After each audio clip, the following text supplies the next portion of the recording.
All right. Hello, everybody. Thank you for joining us.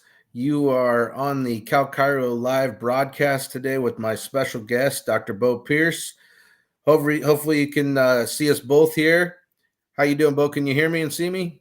Man, I tell you what, I'm in the office and you look like you got a pool behind you. I don't know how this is working out too well for me here on this Well, situation, but we were just chatting about how I'm off on Tuesdays, so I try to make it one of those things where I'm relaxing by the pool or whatever I can do to right? be prepared for the things that come my way. So. Oh, I love Thank you it. so I much, love man, it. for joining me. I had such a good time with you over the weekend at the ChiroTouch Insiders event, and I saw your post on Facebook in your group, the Chiropractic Business Group. If you guys aren't familiar with that, highly recommend that you ask to be included in that group. A lot of good conversations going on there. You got over 4,500 members now, right? Yeah, it's a very active group. It's the only group on Facebook that I know of that's truly just about chiropractic business. And everything I do in there, and I monitor it super closely. So I'm very, conscious of like who can promote and what can be in there. Yeah. But it's really a place where we can go and be super open and talk about all things business. And it's a Mhm. safe place. And I mean that, like you can ask the hard questions. I didn't find anywhere online where you could ask those serious questions. And the questions usually revolve around either like staffing or billing or money or how to run and operate a business. And a lot of times, like, hey, I made this mistake. What can I do about it? And it's amazing how everyone is just will literally pitch in and I mean, you'll post a good question and it'll be 50 to 100 comments of doctors willing to help each other out. So very, very grateful for that group. It is truly that kind of space, man. I'm grateful for what you've created there. So, Cool. well, we wanted to touch on a couple of things, and we wanted to give people a chance to ask any questions because it certainly seemed like there was a lot of questions when you posted that on Facebook. Um, thank you so much for being on our Cal Cairo live channel. If you're joining us or if you're watching the recording, always appreciate people liking and subscribing to our channel and making sure they set their notifications so they know when we go live. That's always helpful. But let's just kind of dive into, what we both. Well, let me set the stage. Both of us were invited to this ChiroTouch. They called it an insiders event, but really what they were looking for is like a focus group, I would say. You can correct me if I'm wrong, but they were looking for feedback and trying to be transparent about where they're at and where their leadership is. So, they've recently been purchased by a company called Practice Tech. And certainly I was kind of blown away by the fact that they said they have 15,000 customers and the next closest, EHR has like 3 or 4 or something like that, they were saying, right? And just having the opportunity to be around their leadership and kind of see the resources that they're working with. I mean, I think they had they said a $20 million investment. So I just be curious to get your feedback and what your experience was like regarding the transparency and the leadership that we, witnessed. Sure. So, wow, how do I wrap up this kind of weekend? So, first off, when we asked in this group, like, hey, if you're a ChiroTouch user, like, what questions, feedback, what have you, do we have? I think there was over 100 different posts, and a lot of them Yeah. revolved around like user things, customer service, products, innovation, who took over, what does it look like now, giving me your feedback, and I think that's also why we prompted this today. Yep. So the first thing that I would say when I got there was I didn't really know what to expect when I walked through the door. And Me I think we neither. talked about that a little bit either, because I was like, they brought us to San Diego. They put us in this beautiful, hotel at the Hotel Del Coronado. I'm like, are they just going to try to like butter us up and like wine us and dine us and then like Yeah. kind of do like a sales pitch type of thing? So I kind of honestly went in with like a lot of skepticism, also Hmm. with like armed with a ton of feedback from the people in our group, our family, our friends, the people that are using ChiroTouch that have some real concerns because this company has had a lot of like turnover and things have been upside down, and it kind of seems like no one really knows what's going on with ChiroTouch. For sure. For So sure. the first thing that I found, which was extremely refreshing, was they sat us down and they completely introduced themselves to us, who they are, where they came from, their background. And they said, guys, this weekend we have two things. We're going to, number one, be ultra transparent about who we are, what we've done. And Right. then number two, we want your honest feedback because we want to be able to build the products and services that you guys need to operate in your practice. And I've heard that from other companies. I've done these consulting gigs before, and like honestly, like guy puts up a slideshow for an hour and they say thank Mhm. you. This was not the case with ChiroTouch. Like, No, sir. so people are asking like, well, how long were you talking to them? Like, literally, we had breakfast at 7 a.m. and they were sitting next to us in breakfast, and they did not leave our side until like after dinner and drinks at like 10 p.m. Like, Yeah. from the CEO to the person that is answering the customer service calls, like, they wanted to pick our brain, they wanted our insights, they wanted to put a whole bunch of us in a room and kind of create a hive situation where like, oh, how many of you guys hate this? And like hands go up. Or how many of you Right. guys want more of that? And like they're just sitting there like just furiously like writing notes. And I think the big thing first off that I came away from was the level of transparency that they have. Yeah. So like first off, they know that they've done a lot of people wrong, right? Like Mhm. I feel like in a lot of ways they inherited a company that kind of was a little bit of a dumpster fire when it comes to certain things. It kind of sounds like their cloud product wasn't fully ready to go to market, yet it was forced to market. They were like in the middle of a customer service turnover with like it's a bunch of people coming and going. Yeah. Anytime that you have that, like you just kind of have issues. And I think like if I look back at the forums, it's like so many people are like customer service, customer service, customer service, and it's like, guys, they're answering that. Yeah. They've heard the community. I mean, how long Shane got up there for how long and like literally was going through the customer service stuff with us. It was no holds barred, man. And one of the striking things that I remember from Shane's presentation was just talking about how their first response time solution had increased like 30% or something like that, or had gone from, 50% of the cases get a response and a solution, or a solution with their first response, up to now they're like 85% of their cases. And that's Yeah. a pretty big jump, because I certainly know that's been a challenge for my staff, and, using the software as, do I have to talk to multiple people, and that kind of thing.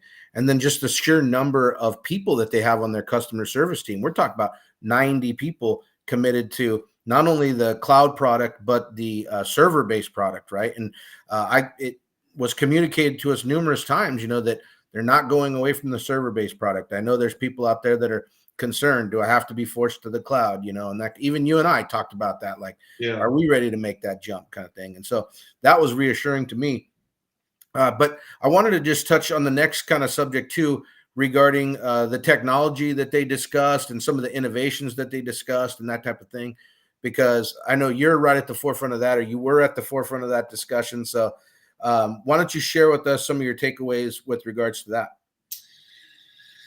Yeah. So I want to be able to discuss this intelligently, but not get into issues because there's some NDA stuff, of course, that they're going to start developing that they wanted a lot of insights from us about.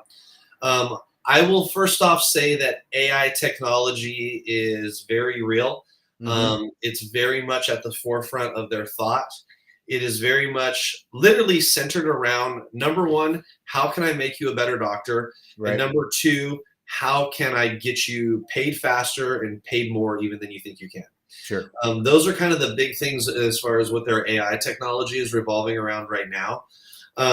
They are how do I say this? They're making headway into making integrations with other companies that are in the chiropractic space or Yeah. maybe supporting the chiropractic profession as far as like data and tracking and marketing. A lot of people say, oh, why don't you just create that and allow everyone to enter? I learned a huge amount about security this weekend. Yeah. And anytime that you have 16,000 users, you literally have millions of records that have to be HIPAA compliant. So Sure. when you're saying, hey, I want to integrate with this software, it sounds great, but there's a lot of levels as far as what type of data can be transferred back and forth and how fast, and like the ability for things to read and not be read. Yeah. So end of the story, it takes a long time and it costs a lot of money because you got to create really intricate integrations. But I will say that they told us that they planned on having 2, if not 3 integrations, hopefully within the next couple of months. Right. I can't exactly speak to what integration will be there because there's a couple of companies that they're working really closely with. One of them was there with us this weekend. But I will say that your ability to have more insight into various features of your practice will be very, very eye-opening. And then the second thing, just to touch upon AI, is if they get to do even 60% of the things that we talked about in our roundtable, I really believe most users will almost automatically want to adopt the cloud product, because it is going to be that innovative. It's going to be that eye-opening. And as a doctor, when you're seeing patients, like if you think it takes you 30 seconds to a minute to do your note, AI can do it in 5 to 7 seconds, and they can Yeah. do a lot of other features behind the back that your CAs are doing that they can automatically do. And that's all I'll really talk into that. But it's going to be very eye-opening, and I think a lot of people are going to be like, oh my gosh, like, wow, ChiroTouch is the leader once again. They're innovating at such a high level that it's pretty awesome to see. It was, overwhelmingly too, the charting aspect, right, or the taking notes piece of it was what we all had discussed in terms of, hey, here's what we really need, right, and Right. here's what we need to make us successful. And I think that's one of the biggest pieces that I took from the event was, they're really committed to making chiropractors successful and the chiropractic profession successful. And that aligns with who I am, what I stand for, and certainly what we're trying to do at Cal Chiro in terms of supporting people and figuring out how we support people in the chiropractic profession. So that was really, I appreciated that, and I wanted to remind everybody too, we wanted to make this a question and answer. If you do have some questions, please put them on the chat. If you're joining us on Facebook, if you can go to the YouTube chat, you'll be able to post your questions there. So that's, if you have anything, feel free to put it in the chat and we'll try to answer it specifically. But the other thing, the kind of final topic that I wanted to touch on a little bit before we try to field any questions is, what was your take home in terms of, the kind of stability that they have as an organization? And like I said, for me, that take home of, here's what they are talking about doing on behalf of the profession. I'd like to get your perspective and thoughts on that piece too. Yeah, so I think that really kind of surrounds, I don't remember which day it was, but we were talking about like, what is the brand of ChiroTouch? Mm-hmm. And really what their CEO is named Steve Auerbach. He was a former CEO of United Healthcare. So he's got a lot of insights into chiropractic and healthcare in general. Is I almost feel like they have this like altruistic want to help get more people into chiropractic offices. Like how many times did like their staff and their higher level leadership say, we haven't been into chiropractic really before. Like we've been in dentistry or orthodontia. And it's like people almost feel guilty not bringing their kids to an orthodontist to have their teeth looked at. Yeah, because absolutely. It's such like a normal thing. And they kept saying to us, like, how do we get everyone to take their kid, their child, themselves to a chiropractor? Yeah. Like, what type of marketing message is that going to be? And I found that really interesting because ChiroTouch is a software company. It's an EHR company. But what I really found throughout the entire weekend was that their goal isn't necessarily to just be an EHR company. Their goal is to be a chiropractic success company. And I feel like they're doing that through what they call they told us what they call the patient life cycle, right? So it's like, how do patients find your office? Then how do we bring them in and schedule them? Then how do we give them the information? Then how do we train the doctor the right way so that they convert the doctor into care and they keep them, then they bill it? It's like sitting back and being like, wow, like these guys actually kind of quote unquote got it. They get it. Like, yes, we want to serve more people as chiropractors. We only see 10 to 12% of the world, but like they're all in on it. And the cool part about it, guys, is Practice Tech is a very decently large size venture fund. So they actually have the resources to go out and really make a dent in the areas where we're going to need some financial backing. And that may be buying ads or creating different sorts of media, as well as creating resources for you as doctors to help grow your practice. So that was probably like the big takeaway for me. I was like, wow, they're just not worried about like red button, green button. They're worried about like on a more of a global perspective, like how do we keep doctors in business and make them more successful and get the general public to realize what chiropractic really is all about. No, I really appreciated that part too, because I think I felt like in many cases we were talking, just trying to help them understand the profession, right? Yeah. And I think of it as we need help from people like this to even understand our profession. I asked them the question about where do you think we are lagging or lacking in our profession, right? Or Yeah. where could we use help? Because I think at the end of the day, we can all go further, faster, right, together, if we can gain insights from these other professions, right, and experts in the industry. So I think, one of the things, well, that was probably some of my biggest take homes, but I wanted to, get a little bit of, if there's any questions, like I said, make sure you put them in the chat. I wanted to just kind of go through, some of the things that you like, the topics that had come up. You touched on a little bit about the customer service aspect. Yeah. And, just to be clear, well, you can answer this for yourself too. I mean, other than getting invited to this event and that kind of thing, we haven't been incentivized to do this at this point, kind of thing, right? But like I said, I reached out to you because I wanted to try to answer some of these questions for people that I was like, man, when Beau posted this in his group, this got a lot of attention, right? And so Yeah. maybe this is something, maybe we can help people, in this regard. Let's do Maybe this. not. I have my comment section from a couple of these things that I posted pulled up. Oh, I'm just perfect. going to answer some of the questions. So somebody asked, would love some real-time online scheduling options. Okay. And the answer is yes, they're building that in. It's not quite in the server version. It is in the cloud version. They also have CT appointments right now. I wasn't even really familiar with that. I am on the server still, personally, in my practice. Me too. I have looked at other EHR companies. ChiroTouch just works best for me, so I'm super familiar with it. So yeah, that's one thing. A lot of people ask, are they taking the server version away?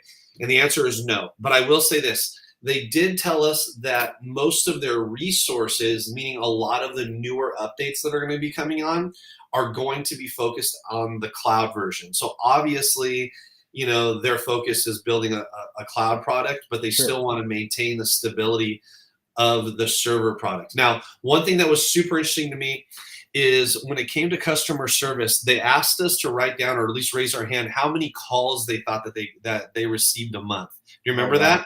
Yes. And people were like, I bet you guys get 1,000 calls, 2,000 calls, right? 6,000. Yeah, 6,000. Yeah. Yeah, and Shane was like, no, we got 16,000 customer service calls last month. Yeah. So they get a large volume of calls. He also then pulled up this whole chart thing that showed us how they're routing all of the calls so they can get answered by the right people in a manner. But here's what was interesting to me.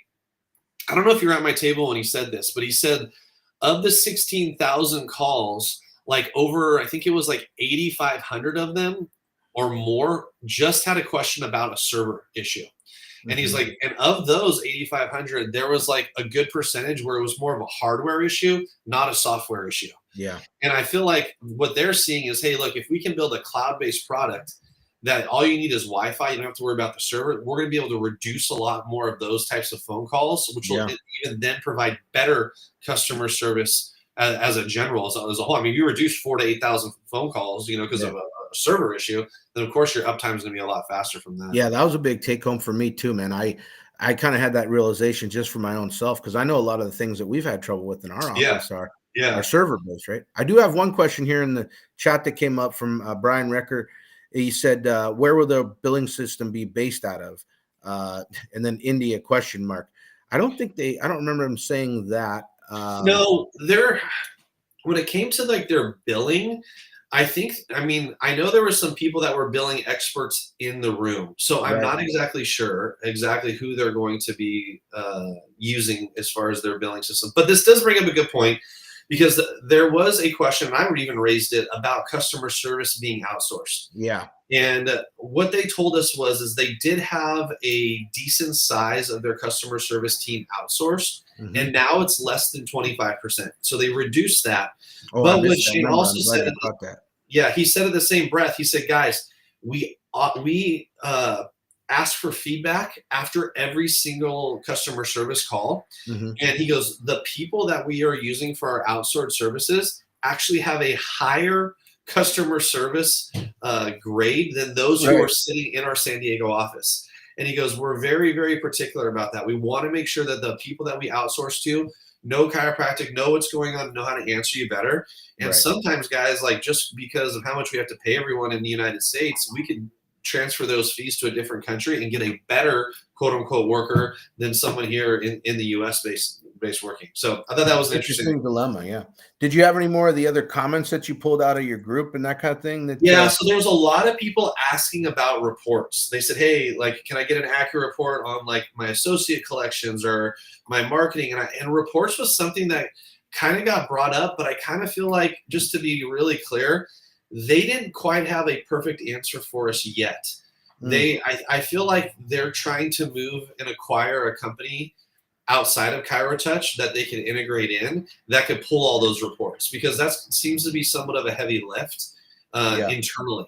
So that was kind of the feel. I asked a couple times about that, and they kind of hem hot around a little bit. So I feel like the reporting side of it is going to be one of those places they look for integration. Well, did you have any thoughts on that?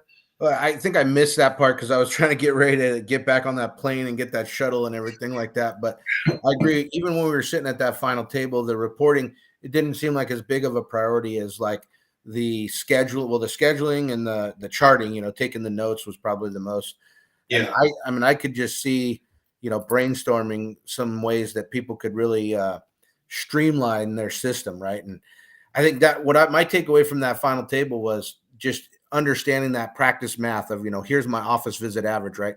Here's how many people I can see per hour. And if I can see this many people in an hour at this office visit average, I can earn this much income, right? And you can predict your income. There's even a guy from Naota from Track Stats on there who, basically helps people with that kind of stuff, in terms of keeping their stats together and things like that. But I think those are some of the take homes for me that was like really enlightening. Like, hey, how do we make people more successful in that regard?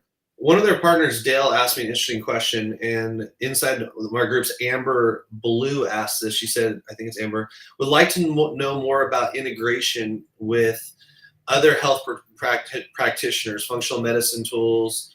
And he actually asked me about that. He said, Beau, do you think chiropractic offices are going to be integrating more healthcare professionals? So that can be like functional med, or it could be like massage therapists or acupuncturists, like, because he's like, I feel like as ChiroTouch grows, we want to be able to offer within the same system a somewhat little bit different platform for those other doctors or other practitioners to input all of their notes, so it's like fully syncs across. And I was like, yes, I think that is definitely a rising trend in the profession. Yeah. Well, one thing too, before we kind of wrap up a little bit, unless you have any other points, I wanted to make sure we clarified, obviously we weren't incentivized to do this. I know there's a lot of other people using a lot of other things out there, which is great. I think different people do well with different things, right? Just like different people go to different chiropractors and get different responses. There's people that, we're meant to serve, or you're meant to serve, and I'm meant to serve. So it's all about finding those people. And we wanted to bring you this, not to be, hey, buy ChiroTouch kind of thing, but obviously it was something that had a lot of interest from your group, and certainly something that, you and I have been wanting to make sure connected more, because, if you don't know, Beau's going to be one of the speakers at my sports symposium this weekend at the Monterey Seaside event. If you can still join us for that event, I would love to have you on, or have you come and join us. Reach out to me, or feel free to connect with me, and I'll get you information about that. But do you have any other final thoughts, Beau, before we kind of wrap up here in the last few minutes? I know you got patience to see. Yeah, so I think the big thing, you kind of nailed it, is look, they came to us and they basically said, come in, try to tear us down, tell us what's going on, tell us ways that we can improve and how we can do better for you as the doctor, as the practitioner. And it was a welcome sight. I feel like I said, they had a lot of transparency. Right. They owned it. That was the thing. They owned what they've been doing wrong, and they know it. They're like, guys, we know that we've done this wrong. We've got to get right. And they feel like they've got a bit of a uphill battle to regain a lot of these customers that have been hurt. And I think weekends like this was a great first step. And then to your point about, other EHR systems, guys, if you have an EHR system that works, stick with it. If you like who you are, do you. But we want to at least be able to offer an opinion and give you guys insights as far as the things that we that we experienced this weekend. But Yeah. I will leave by saying this, that if they do 50% of the stuff that they tell us that they're going to do Yeah. within like the next year, it's not going to happen overnight, first off, Sure. right? But like within the next year, ChiroTouch will probably have 70% market share. Like I have no doubt about that. And that's a big statement to make. But like I said, with the AI stuff that they've got coming out, with the integrations, with the opportunity to like add resources and tools that'll help you as a practitioner become a better leader, become a better doctor, as well as somebody else asked, will they help with patient communication and education? Yes, that I'm like, those are all things that are dialed in their pipeline. That was a super robust and big piece of the discussion over the weekend, was being able to the interactiveness of the software with your scheduling and even all of that kind of stuff. Yeah. The educational text campaigns. I mean, the possibilities are so great, and I'm sure there's some people out there doing great stuff too. But I guess, in full transparency, I've thought to myself, oh well, maybe I need to move off of ChiroTouch and get somebody who does the online scheduling better. Or does this, that, or the other thing better, or has better customer service, right? And I just have this sense in my mind after hearing what I heard, like, man, this company's got a lot of resources. They've got a good team together. They're really focused and committed to helping the chiropractic profession and making chiropractors successful. Like, the possibilities are endless, kind of thing, right? And so that's kind of why I was inspired to like do this, Yeah, I think if you're a doctor right now and you're pissed at ChiroTouch and you're kind of like debating jumping ship on them, Yeah. I would tell you to wait 3 months. And I say that because I feel like they're going to clean up even more that they have in the next 3 months. I probably feel like just realistically 4 to 6 months before you're going to start seeing some of these features roll out that they discussed. If they get it done faster, I will tip my hat and be like, holy smokes, I can't believe it. Yeah. But I think it's going to take them a good 6 months. I think it's going to be a little bit longer than that to get to the robustness that we kind of talked about. Sure. But they're there, guys. And I will say this, is that with all of these other EHR companies, they are not funded nearly as well as ChiroTouch. So if you want to get with a company that's going to innovate and like really embrace this whole AI world and really embrace this whole patient lifecycle thing, I don't think that there's a better company out there right now. So long as that they put their money where their mouth is, right? They're saying all the right stuff, but and if they don't, then I guarantee me and Phil will be right back on here telling you guys what's going on. We'll do a retraction. Yeah, we'll do a retraction interview or something. But I feel like we saw underneath the hood this weekend a little bit, and I'm pleasantly surprised. Let's say that. So I'm cautiously optimistic. Me too. But yeah, like I said, if they do what they say they're going to do, we're going to look back next year at this meeting and be like, bro, we told you so. You know what I mean? So, well, we won't do that. We'll just be humble. Yeah, but, that's true. Thank you, man, so much for being on with us today. Like I said, looking forward to seeing you this weekend at the Seaside Sports Symposium. If you guys are new to our channel, please like and subscribe, set your notifications. That really helps me with regards to the algorithm and what we're trying to do at the Chiropractic Association to support chiropractors everywhere. So thanks so much, man. I really appreciate you being on this today, and we'll see you in a few days.